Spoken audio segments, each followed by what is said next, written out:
নমস্কার, আমি মিঠু। শুরু করছি নজরে রাজ্য। কানের মেশিনের বিশ্বস্ত প্রতিষ্ঠান অডিটন স্পিচ অ্যান্ড হিয়ারিং ক্লিনিক। কানে শুনতে না পাওয়া বা শুনতে সমস্যা, তোতলা বা অস্পষ্ট কথা, জন্ম থেকে কথা বলতে না পারা, অল্প বুদ্ধি, কথা ও কানের যে কোনো সমস্যার সঠিক সমাধান অডিটন।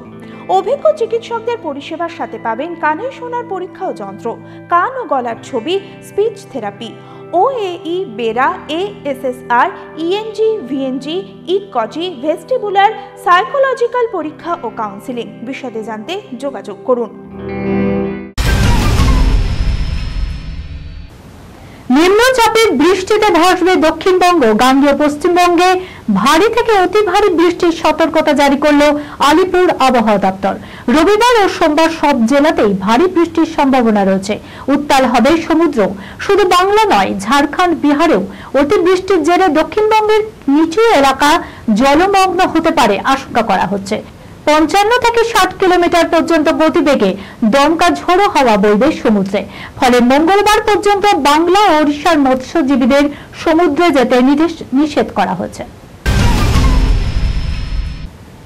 দীর্ঘদিন ধরে হেনস্থার শিকার বিশ্বভারতীর নৃতত্ত্ব বিভাগের গবেষিকা ছাত্রীরা। এরপরে অধ্যাপকের বিরুদ্ধে গবেষণাপত্র জমা না নেওয়ার অভিযোগ ওঠে। বিশ্বভারতীর সেন্ট্রাল অফিসে অবস্থানে বসে এক গবেষিকা ছাত্রী। উপাচার্যের দপ্তরের সামনে পোস্টার হাতে বিক্ষোভ দেখাতে দেখা যায় ওই ছাত্রীকে। এরপরে বিশ্বভারতী কর্তৃপক্ষ দীর্ঘদিন পর তড়িঘড়ি গবেষণাপত্র জমা নিতে বাধ্য হয়। হাত দেখানো সত্ত্বেও কন্ডাক্টর বাস দাঁড় করায়নি। রাগে ওই বাস লক্ষ্য করেই কাঁচের বোতল ছুড়ল মহিলা। এমনকি রেগে কন্ডাক্টরের গায়ে সাপও ছেড়ে দিল। এই ঘটনায় ব্যাপক আতঙ্ক ছড়ায়। প্রত্যক্ষদর্শী যাত্রীরা অভিযোগ, মদ্যপ অবস্থায় ছিল ওই মহিলা। তার ছোড়া বোতলটি গিয়ে লাগে বাসের পেছনের কাঁচে। সেটি ভেঙে চুরমার হয়ে যায়। বাস থামাতে বাধ্য হয় চালক। ঘটনাটি ঘটেছে হায়দ্রাবাদে। মহিলা বাসটিকে থামানোর জন্য হাত দেখায়। বাস না থামায় ক্ষিপ্ত মহিলা বাসকে লক্ষ্য করে কাঁচের বোতল ছোড়ে। এরপর বাধ্য হয়ে কন্ডাক্টর বাস থামায়। বোতল ছুড়ে মারলেন কেন, এই প্রশ্ন তুলতেই মহিলার সঙ্গে কন্ডাক্টরের বচসাও বাঁধে। উত্তপ্ত বচসার মধ্যেই মহিলা ব্যাগ থেকে একটি সাপ বের করে কন্ডাক্টরের গায়ে ছেড়ে দেয়।